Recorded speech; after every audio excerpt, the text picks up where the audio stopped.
Estamos analizando en algunos domingos que me toca estar aquí en el púlpito, los dobles llamados de Dios. ¿Y qué consiste los dobles llamados de Dios? En la cultura hebrea, tanto sea antes de Jesús como después de Jesús, existía una costumbre de emplear dos veces el nombre de alguien. Ocurrió por primera vez, ahora hago una listita ahí de los 7 casos, con Abraham. Ahí está las 7 veces que aparece en la Biblia. Por ejemplo, Dios llamó a Abraham y le demandó fe. Abraham, ¿se acuerdan? En Génesis 22. Llamó a Jacob, un pillo de aquellos, alguien que tuvo como recurso siempre la mentira. Dios lo llamó, aquella frase Jacob, a depender de Dios.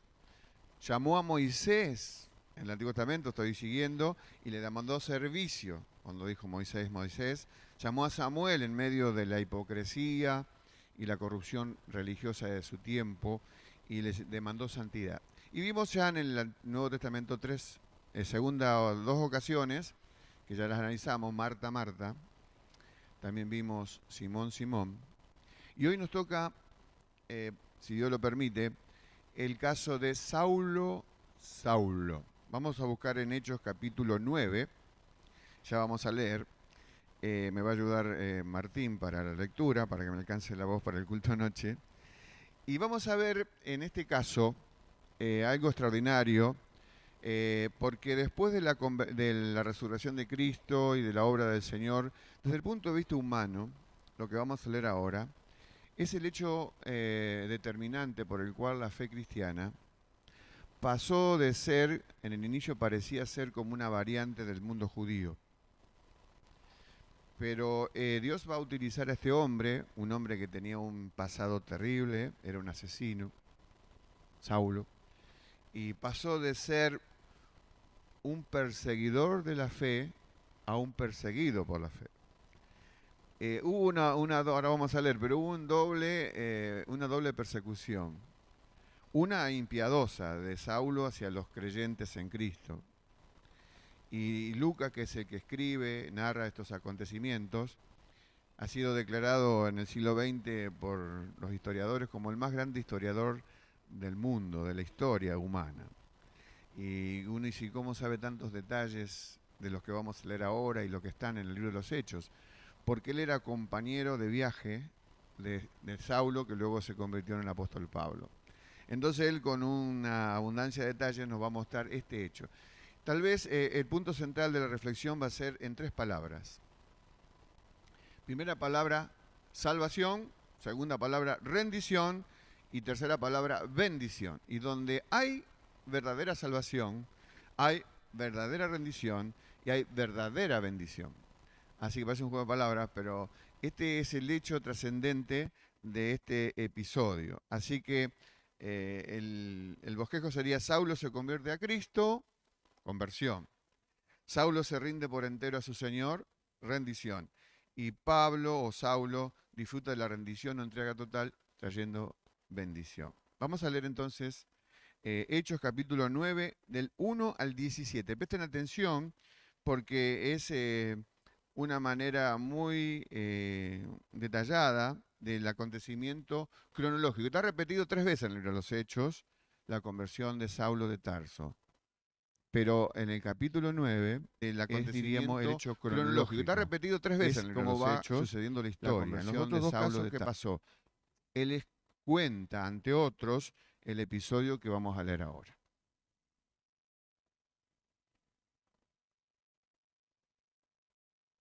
Vino al sumo sacerdote y le pidió cartas para las sinagogas de Damasco, a fin de que si hallase algunos hombres o mujeres de este camino, los trajese presos a Jerusalén.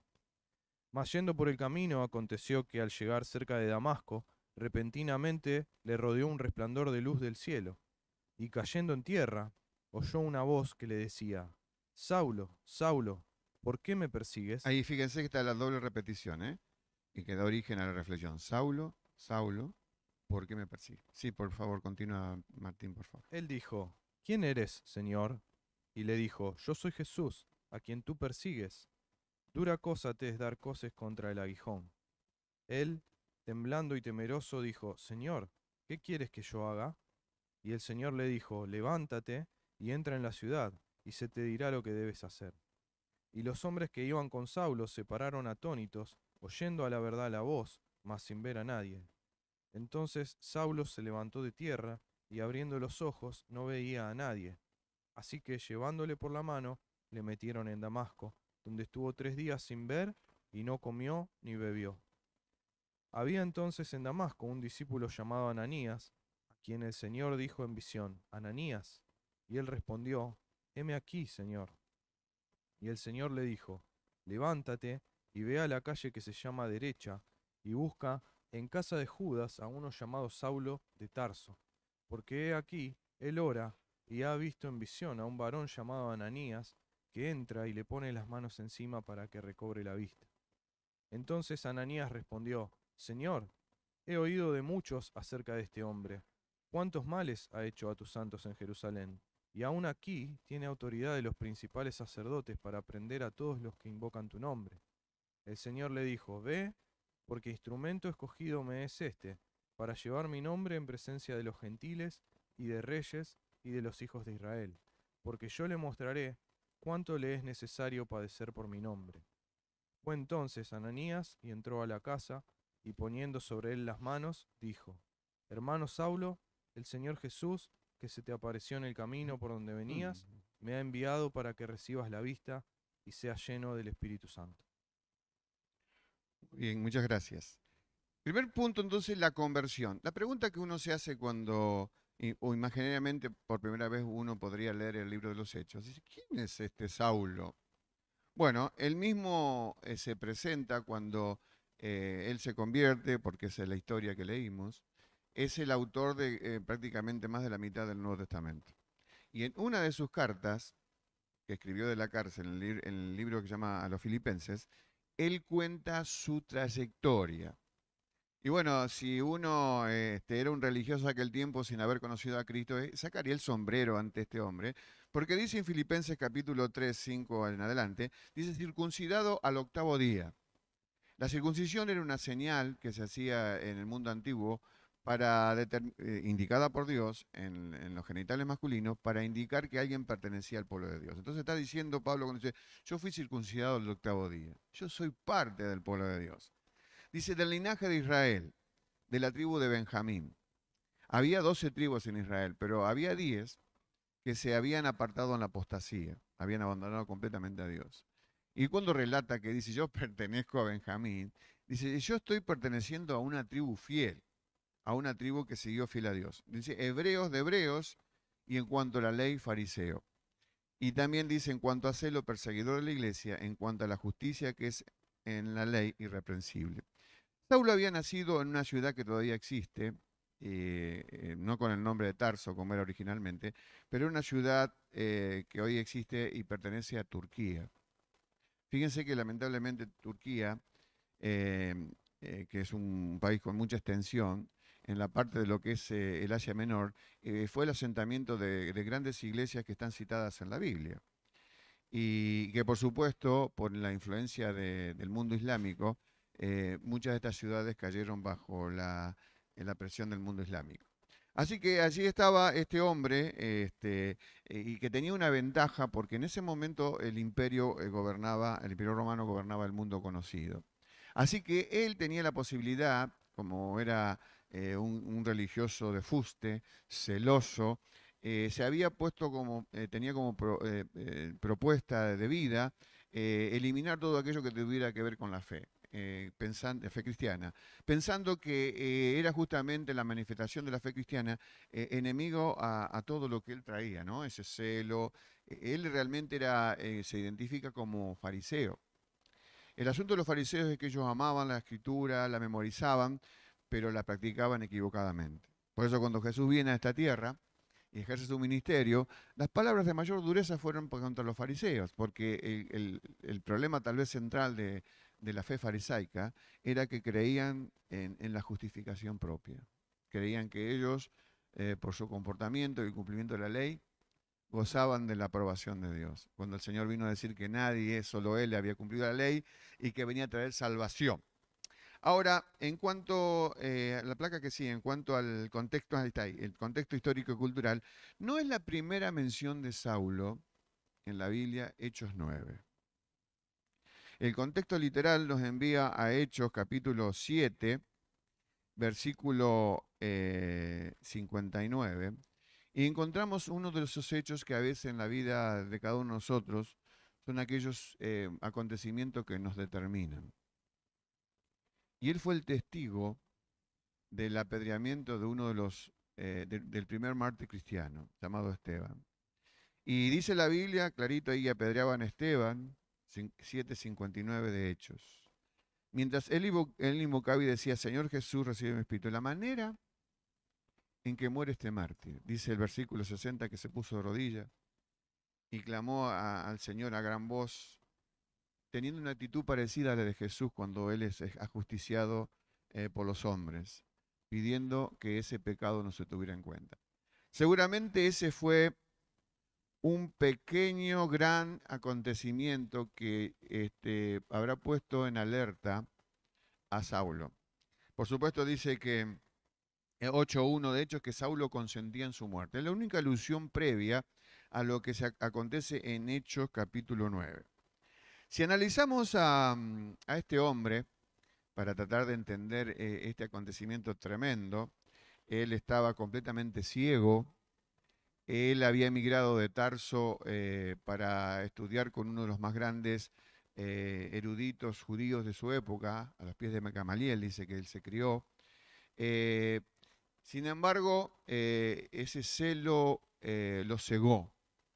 Y de alguna manera esa ceguera le condujo a terribles hechos. Y hubo tres componentes en la vida psicológica de Pablo, Saulo antes de convertirse, Pablo después de convertirse, que estuvo presente en todo aquello que él escribió. El primer concepto es, él se manifiesta como perseguidor de la iglesia. Aún después de convertido, él se presenta como el último de los apóstoles.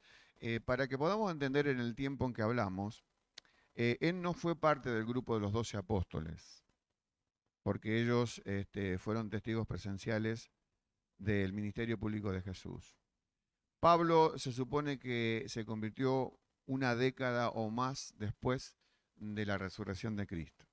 Y vino a representar o ocupar el lugar que realmente debió ocupar aquel que apostató, que se llamó Judas. Aunque los hombres eligieron a otro, sin embargo él se presenta en sus cartas como aquel último de los apóstoles. Y el primer concepto es perseguido de la iglesia. El corazón endurecido de Pablo o Saulo le llevó a perseguir a los cristianos. Pero el corazón bondadoso de Dios se dedicó a perseguir a Pablo, a Saulo, para que en esta persecución, una motivada por el odio, la de Saulo, una motivada del Señor por el amor que Dios tiene por sus criaturas, que le llevó y le condujo a este momento trascendente que nos leyó recién Martín de Hechos, capítulo 9. El segundo concepto que está o componente de su personalidad psicológica en Pablo tiene que ver con su concepto de prisionero. Él, por causa de la fe, el perseguidor, se transformó en perseguido, y aparte de momentos ocasionales como en el libro de Hechos capítulo 16 que leímos recién, en Filipos, él tuvo en 2 periodos preso, y de allí escribió 4 cartas, Filipenses, Efesios, Filipenses, Colosenses y Filemón, donde él presenta su carácter de cristiano a pesar de los barrotes que le rodeaban, de los soldados que tenían limitada su libertad, muestra la libertad que él gozaba en Cristo, como diciendo, ningún obstáculo podrá oponerse a la verdadera libertad. Pero hay un tercer concepto en su vida psicológica que pinta de cuerpo entero lo que representa este hombre, que es un engranaje determinante para que la fe cristiana llegara a tener carácter universal. Y es su vejez. Él en la etapa última de su vida, aunque la vida se ha prolongado hoy por consecuencia del avance de la ciencia, en aquel tiempo los hombres por las guerras, las violencias y situaciones que no se podían resolver, que la medicina hoy resuelve de otra manera, vivió en su vejez y él se encontró solo y abandonado. Sin embargo, Él dice que Dios jamás le abandonó y vemos en sus cartas cómo él sentía la compañía de Dios. Uno dice, ¿y para qué estudiamos estas historias tan antiguas? Bueno, uno puede decir, podemos saber que a través de la personalidad de este hombre fue el engranaje principal de que la fe cristiana llegó hasta los confines de la tierra. Pero él mismo dice que las historias que están en la Biblia se escribieron, dice Romanos capítulo 15, para nuestra enseñanza, a fin de que por la paciencia y la consolación de las Escrituras tengamos esperanza. Entonces podemos revitalizar, podemos contextualizar el episodio de lo que aconteció con Pablo con nuestra propia vida. Por eso decíamos las tres palabras: conversión, rendición a Cristo y bendición. Elegí la palabra rendición porque muchas veces usa la palabra compromiso. Y la palabra compromiso, a mi parecer, está divorciado un poco del lenguaje del Nuevo Testamento. Porque el compromiso, cuando un hombre hace un compromiso, lo puede desechar, lo puede romper.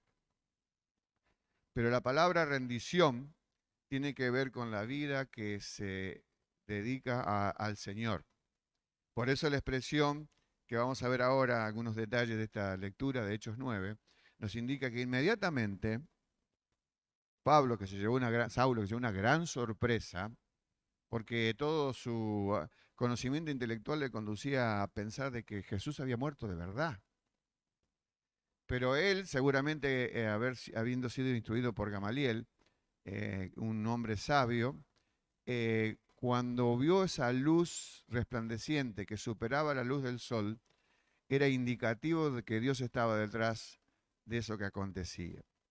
Entonces, la placa que sigue, la primera lección de teología es cuando existe un diálogo muy breve cuando el Señor le llama. Lo primero que él escucha a Pablo, y dice que los que le acompañaban, que era una comitiva que estaba buscando muerte de cristianos, dice que escucharon pero no vieron nada. En cambio, Saulo vio la gran intensa luz, que era la manifestación de Dios. Detrás de esa luz aparece la frase, ¿no? Cuando él pregunta al Señor, ¿quién eres? Yo soy Jesús, a quien tú persigues. Imagínense la confrontación interna de sus pensamientos. Pero no me habían dicho que Jesús estaba muerto y que la tarea que yo estaba haciendo es tratar de eliminar cualquier secuela que tenía que ver con la fe cristiana. Y habrá sido un golpe tan extraordinario, un shock. De verdad fue un shock, porque aparte de eso perdió su vista momentáneamente.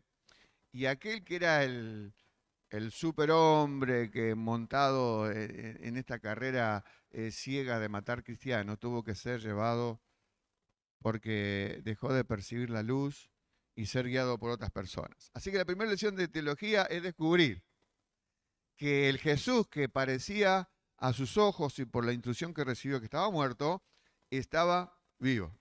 Y la segunda sorpresa que se llevó, y que es algo que también atañe a nosotros los cristianos, Jesús dijo, yo soy Jesús a quien tú persigues.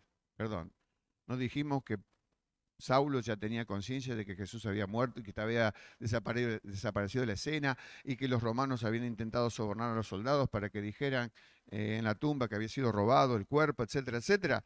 Pero aquí se entera que quien persigue a un cristiano está tocando a su misma cabeza, de ese cuerpo que Jesús es la cabeza. Así que eso de alguna manera también no solamente causó sorpresa en Saulo, sino que nos reconforta a nosotros. Pablo aprendió esta lección aceleradamente. El Jesús muerto está vivo. Y a quien persigue a los cristianos, persigue realmente al Señor. Ahora, hay una frase en él, porque no hay una declaración de fe suprema con infinidad de detalles. Él dice, Señor, ¿qué quieres que haga? Dijimos que está 3 veces la manifestación de su conversión. En Hechos 26, cuando está frente al rey Agripa, confirma la realidad que Saulo se convirtió en este episodio que leímos en Hechos 9. ¿Cómo lo sabemos? Porque él dice a Agripa, no fui rebelde a la visión celestial. Aparte, el contorno del relato de Hechos capítulo 9 dice que estaba temblando y temeroso, y ahí expresó esta famosa frase, que uno como está acostumbrado a la Biblia y muchas veces se repite la palabra Señor, es como la tomamos como común. Pero en Pablo expresar la frase, dar el nombre de Dios, Señor, no era descuidada.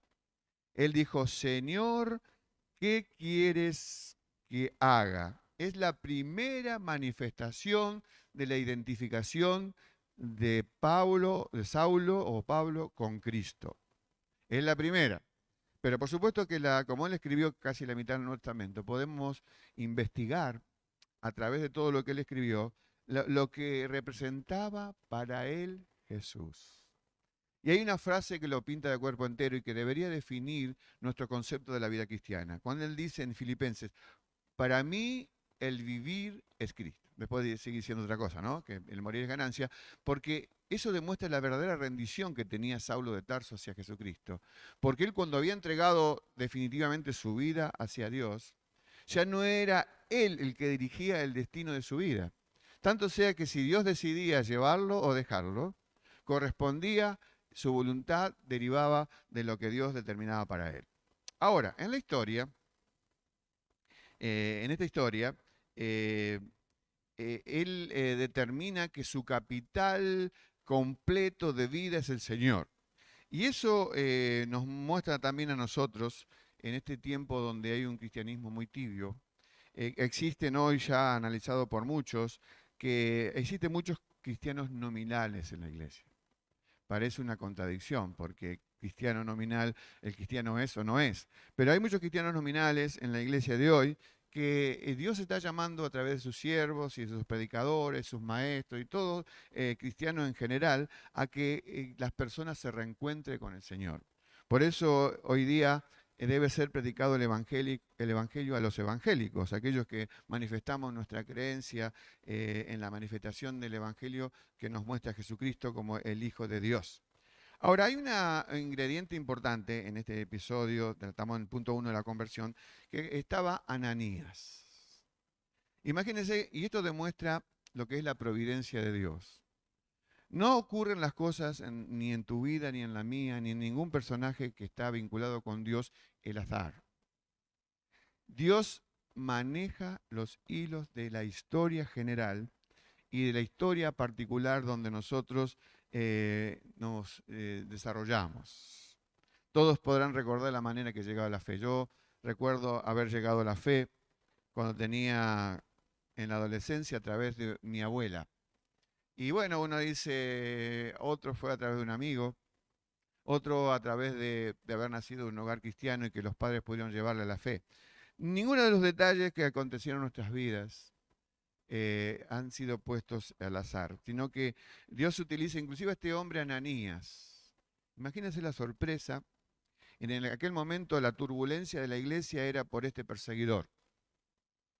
Y Ananías era un hombre muy sencillo y de repente recibe una comunicación de Dios que tiene que ir a hablar con este hombre. Y Ananías dice, Señor, ¿estás bien informado?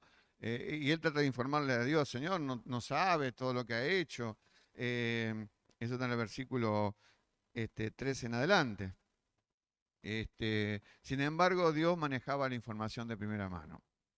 Y lo mandó con un GPS, ¿no? Un GPS. Ahí es interesante a veces en la Biblia cómo Dios conduce a personas que están en lugares que no se sabe cómo llegar. Así le indicó, por ejemplo, Dios a Cornelio cómo buscar a Pedro. En el libro de los Hechos está eso también. O cómo después también Bernabé fue a buscarlo a Saulo a Tarso, la ciudad natal. Pero aquí es interesante cómo este hombre valiente da más peso a la palabra de Dios que a su conocimiento previo de la vida de Saulo. Y llega a ese lugar y fíjense que algo todo rápido ocurre. 3 días ciego, él ora sobre Pablo, él recibe la vista, dice que caen escamas de sus ojos.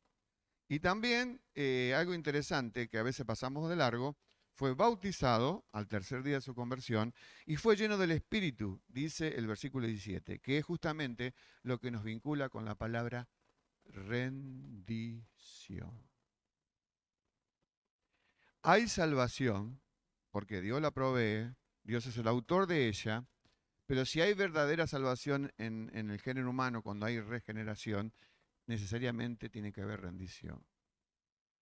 Lamentablemente a veces en la concepción moderna de nuestro cristianismo, pensamos de una manera diferente y seguimos manteniendo nuestra autonomía. El Señor Jesús vino a nuestras vidas, no para ser el copiloto del auto que yo manejo, sino para ser el conductor del auto que yo manejo. Y yo soy el copiloto y que debo estar junto a él para recibir sus propias órdenes.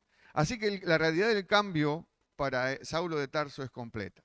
Pero la rendición, punto 2, es lo que lleva a Saulo a un compromiso con la misión. Rendición primero, compromiso después con la misión que el Señor le mandó.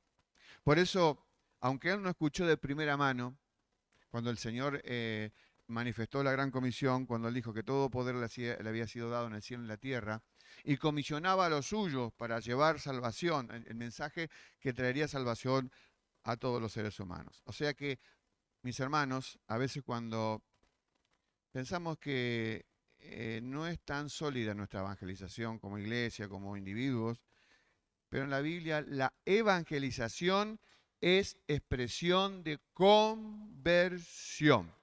Lo primero que hizo Saulo de Tarso, aunque tenía una teología incompleta, él luego fue preparado 3 años en el desierto de Arabia, donde directamente recibió de Dios todo lo que le faltaba. Él tenía la primera parte, la revelación del Antiguo Testamento. Y hasta ahí recibió hasta la revelación de la Cena del Señor, pasaje que leemos cada vez que celebramos la cena. Así que la evangelización es expresión de conversión. Fíjense que cuando el Señor estaba en este mundo, tocó estar frente a un endemoniado en Gadara, en realidad eran 2, pero uno de ellos quería sumarse al equipo de itinerantes de Jesús. Y Jesús dijo, no, ve y dile a los tuyos cuán grandes cosas el Señor ha hecho contigo.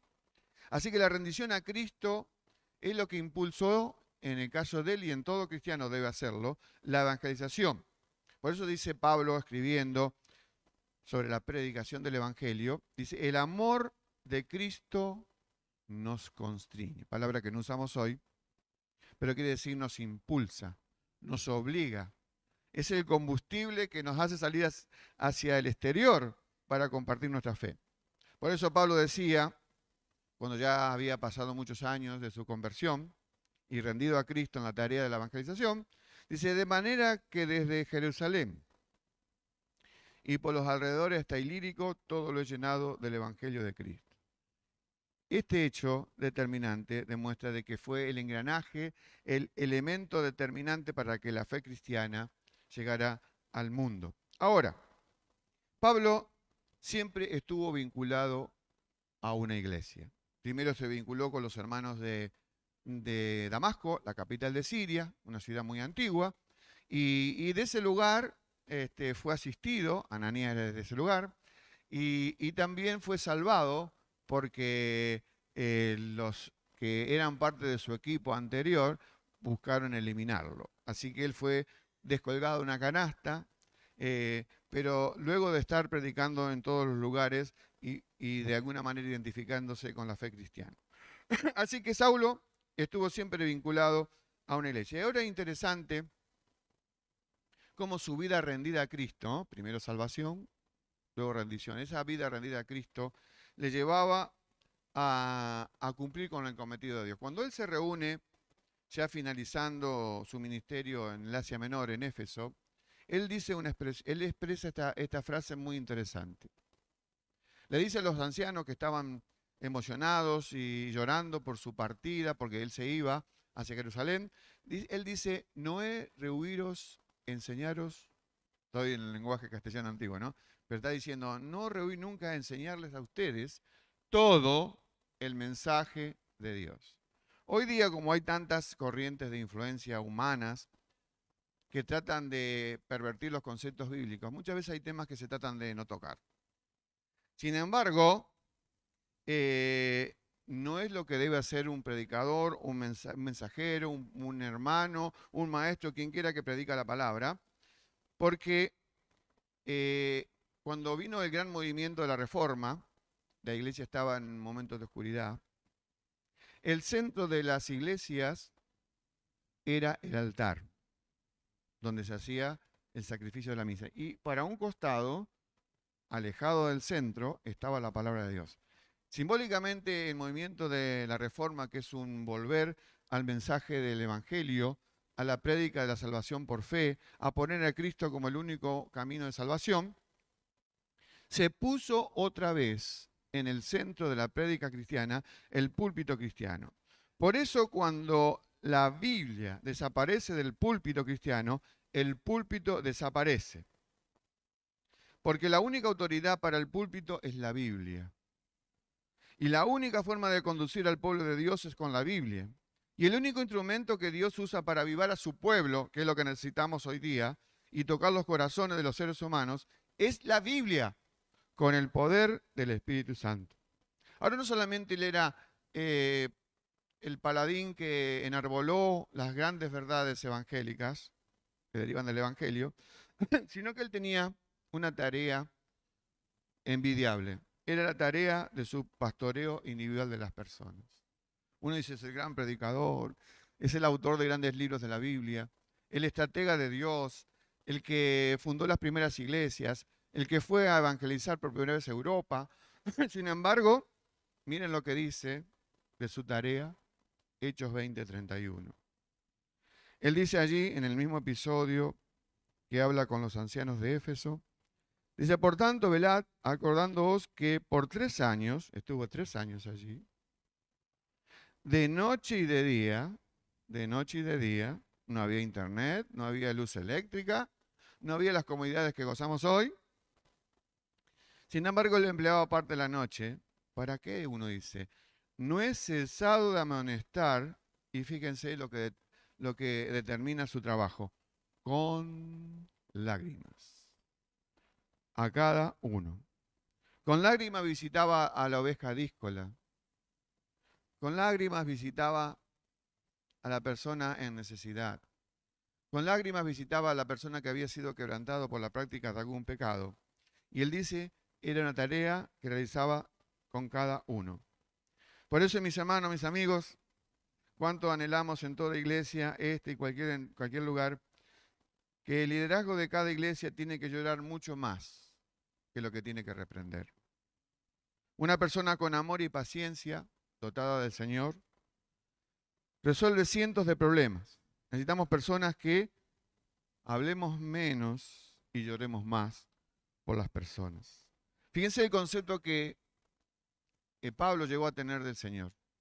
Y está en distintos pasajes de la Biblia, pero que ustedes van a recordar seguramente. En Gálatas 2:20 amplía un poco más esa expresión de que para mí el vivir es Cristo y el morir es ganancia. Él dice, con Cristo estoy juntamente crucificado y ya no vivo yo, mas vive Cristo en mí. En Filipenses 3:8, él dice que tiene por basura todo aquello que en otro tiempo valuaba. ¿Por qué razón? Porque ahora tiene a Cristo y dice, mi Señor, mi Señor. Ya en el libro de Filipenses, desde la cárcel, dice, todo lo puedo, eso lo sabemos de memoria, ¿no? En Cristo que me fortalece. En el libro de Gálatas, en su final, Pablo dice, lejos esté de gloriarme en cosas que tienen que ver conmigo, me glorío en la cruz de Cristo. En Colosenses él dice que Cristo es su esperanza de gloria. Y por último, en los últimos minutos, hubo salvación. La evidencia de salvación era rendición a Cristo. Pero también como consecuencia de la salvación, de la rendición a Cristo, hubo bendición. Bendición.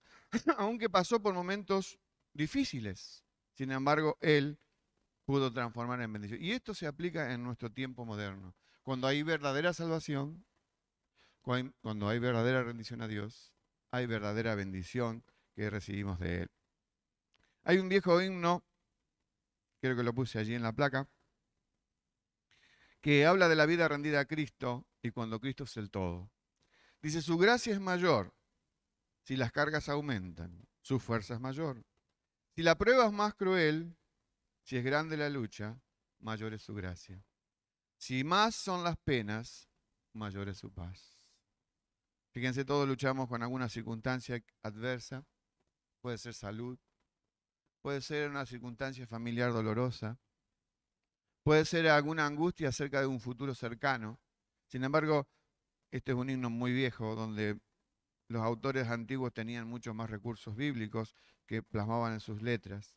Dice, si nuestros recursos se están agotando, si fuerzas nos faltan para terminar, si al punto ya estamos de desesperarnos, el tiempo ha llegado en Dios que va a orar. Así que las circunstancias difíciles pueden transformarse en el momento en que Dios puede intervenir para ayudarnos y auxiliarnos.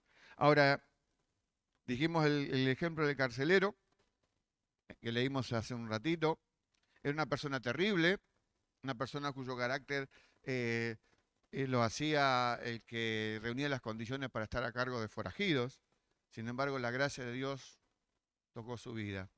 Y después lo vemos haciendo un banquete para Saulo, poniendo algo para que sane las heridas de los azotes que había recibido injustamente Pablo. Era por predicar el Evangelio y por haber librado a una muchacha. Así que el rendirse es un término de batalla, para recibir bendición, por supuesto.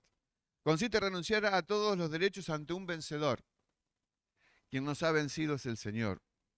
El Señor, con su gracia, trabajando silenciosamente en nuestros corazones, ha llevado a que nosotros renunciemos a todo principio de autogestión, de autodeterminación de nuestras vidas para ponernos bajo su señorío. Por eso salvación, en el primer sentido del término, es rendirnos ante la gracia divina para aceptar el regalo inmerecido que es el perdón de nuestros pecados y ponernos en un sendero de salvación. Pero la rendición inicial lleva a otras rendiciones, porque Dios ha decidido modelar nuestras vidas, modelar nuestro carácter, y para eso se requiere en todos nosotros un renunciamiento diario, para que las virtudes que habla el Señor, por ejemplo, en Gálatas capítulo 5, donde hay 9 virtudes, amor, gozo, paz, paciencia, benignidad, bondad, fe, mansedumbre y templanza, elementos que describen el carácter de Jesús, pero la persona que es salvada por el Señor, se rinde a los pies del Señor y que recibe esta bendición, tiene la posibilidad de reconstruir en forma milagrosa un carácter semejante al de Jesús y parecernos a Él. Pero primeramente, por supuesto, ponernos bajo su señorío. Y esto requiere negarnos a nosotros mismos.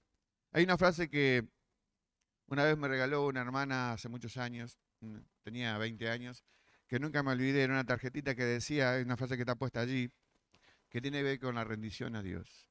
A Dios no le damos nada hasta que no le damos todo.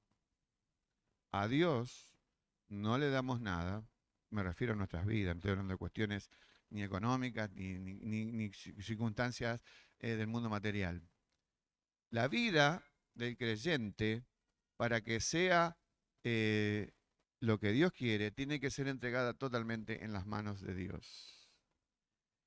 Quiero dar para finalizar unos ejemplos de cuando hay salvación, hay rendición y hay bendición. Cuando Dios tiene en sus planes, a través de la historia, como a veces utiliza a personas para que esto sea expandido. Muchas veces puede ser el testimonio de todos nosotros esto. Pero también a través de la historia, Dios ha utilizado salvación, rendición y bendición para el progreso de su obra. 3 ejemplos nomás, muy breves.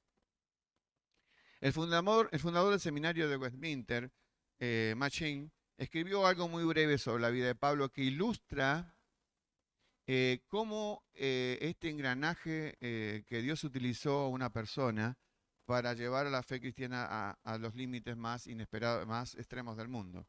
Él dijo esto muy breve. Para el año 35 de nuestra era, el movimiento cristiano, todavía no estaba Pablo en escena, faltaba unos 10 o 15 años. El movimiento cristiano parecía más bien como una secta del judaísmo. 30 años después, conversión de Saulo y acción de Saulo, ya Pablo, se convirtió en una religión mundial, una manera de expresar religión, ¿no? Es un movimiento mundial. Su establecimiento como religión mundial puede ser atribuido al trabajo de un solo hombre, el apóstol Pablo. También Dios sigue cambiando el mundo de un hombre a la vez. Lo mismo podemos decir la convicción de Agustín. Agustín en el siglo V, aunque no coincidimos con muchas cosas con Agustín, sin embargo, es uno de los grandes teólogos ortodoxos que influyó con su vida y su pensamiento a muchísimos otros en el mundo. ¿Cómo fue la conversión de este hombre? Era una persona que se dedicaba a todo tipo de libertinajes. No voy a dar detalles, pero imagínenlo.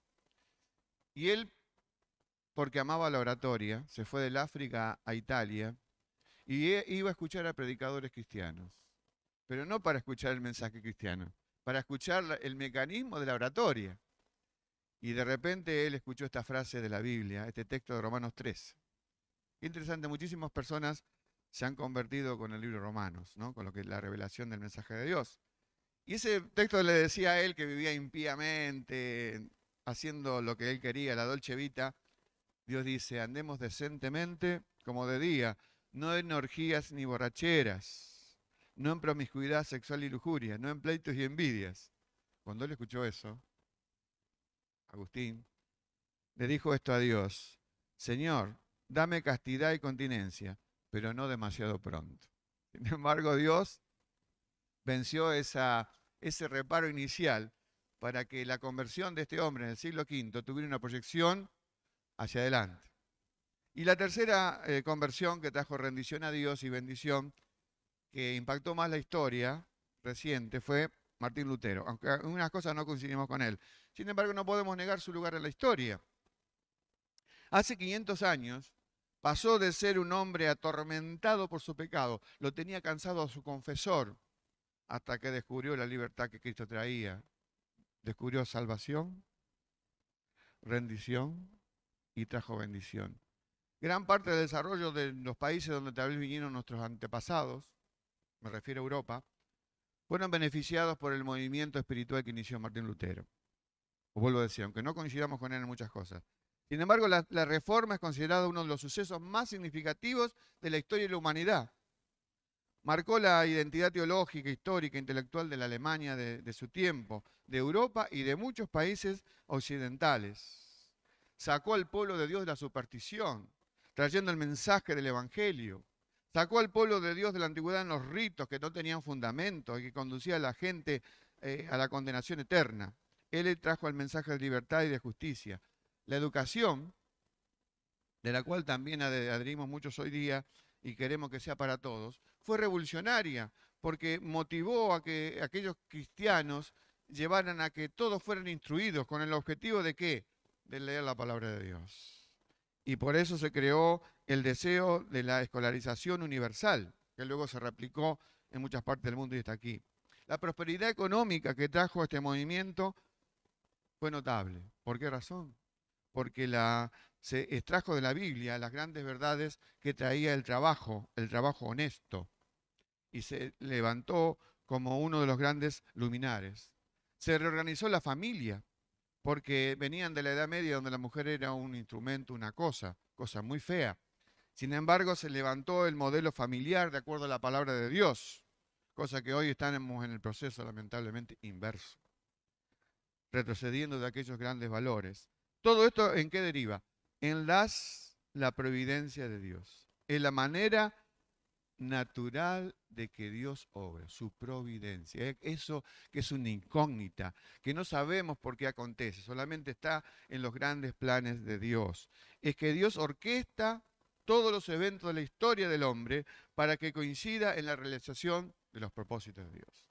Entonces, que Dios nos bendiga, hermanos, para considerar que este elemento que es notorio en Hechos 9, salvación, salvación de Dios, rendición a Dios y bendición de Dios, acontece en toda verdadera conversión, en toda persona que entrega confiando en Dios y en su obrar, va a traer esto. Yo mencioné 3 personas que trajeron un impacto muy amplio en la vida, pero es porque, como dijimos, la providencia de Dios que quiere obrar en forma natural para que sus propósitos se realicen. Así que la iglesia de Cristo debe seguir predicando esta palabra. Lo primero que hizo Saulo cuando se convirtió, tenía cosas para resolver, muchas.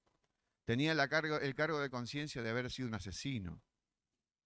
Que sus ahora amigos y hermanos eran sus antiguos enemigos. Lo tuvo que resolver y habrá sido un shock tremendo en su vida. Sin embargo, lo primero que demuestra es que salvación lleva a la evangelización. Lo que yo he descubierto en Cristo me lleva a querer y anhelar que otros lo compartan y que otros reciban la misma bendición. Que Dios nos guarde y nos bendiga. Y esto es uno de los dobles mensajes. Partimos de la idea de que Dios le dijo en el camino a Damasco, Saulo, Saulo. Ese mensaje de advertencia que se lo dijo a él, también implica por carácter transitivo aquellos que leemos esta historia, como él mismo dijo, que está puesta para nuestra esperanza, para que de la misma manera reaccionemos nosotros frente a un mundo que nos necesita, no a nosotros, sino el mensaje que portamos nosotros, el mensaje salvador, el mensaje que levanta las almas de la oscuridad y de la muerte y del pecado. Que Dios nos bendiga para que seamos una iglesia que predique la verdad de Dios, toda la verdad de Dios, sin dejar nada de aquello que parezca que no convenga en un sector oculto. Que Dios nos bendiga. Nos ponemos de pie, hermanos, dando gracias a Dios porque en Él hay salvación, y si hay salvación podemos mostrar nuestra vida rendida a Él, y si hay vidas rendidas a Él, hay bendición. Señor, te damos gracias porque las historias que tú has puesto, has dejado en tu palabra, no son historias que están por accidente, sino que nos marcan un derrotero, una luz, y así como tú advertiste de su necia manera de vivir a Saulo, con aquellas dos palabras que repetía su nombre, Saulo, Saulo. Hoy día también tú puedes repetir el nuestro, Carlos, Carlos, José, José, María, María, y tantos otros nombres, para que nos pongamos en la senda de predicar salvación, predicar la rendición al Señor de los señores y recibir de ti, Señor, una bendición que traslada, que va más allá de los límites que nosotros siquiera podríamos esperar. Gracias por tu bendición, porque tú eres el jefe soberano de la iglesia y porque de este púlpito podemos proclamar tus verdades sin tapujos. Tú eres Señor, Señor. Tú eres el bendito, tú eres el Salvador y a ti nos rendimos. Por los méritos de Jesús los decimos. Amén. Dios les bendiga.